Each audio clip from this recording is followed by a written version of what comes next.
സ്വാതന്ത്ര്യസമര സേനാനിയും ഭാരതീയ വിചാര കേന്ദ്രം സ്ഥാപക പ്രസിഡന്റും സേവാഭാരതി കോഴിക്കോട് ജില്ലാ രക്ഷാധികാരിയുമായിരുന്ന ഡോക്ടർ കെ മാധവൻകുട്ടിയുടെ 6ാം അനുസ്മരണ സമ്മേളനം സംഘടിപ്പിച്ചു. കോഴിക്കോട് ടൗൺ ഹാളിൽ നടന്ന സമ്മേളനത്തിൽ ഭാരതീയ വിചാര കേന്ദ്രം സംസ്ഥാന അധ്യക്ഷൻ സി വി ജയമണി അനുസ്മരണ പ്രഭാഷണം നടത്തി.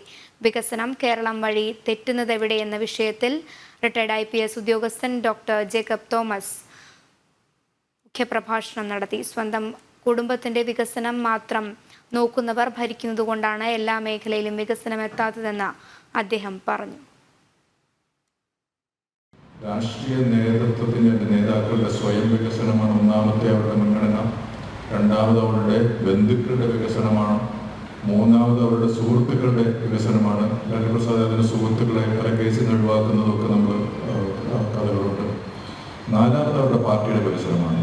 സ്വയം വികസനം, ബന്ധുക്കളുടെ വികസനം, സുഹൃത്തുക്കളുടെ വികസനം, നാലാമത് പാർട്ടിയുടെ വികസനം. അപ്പോൾ ഈ വികസനം നടക്കുന്ന പദ്ധതികൾ മാത്രമേ അവിടെ നടപ്പാകുകയുള്ളൂ.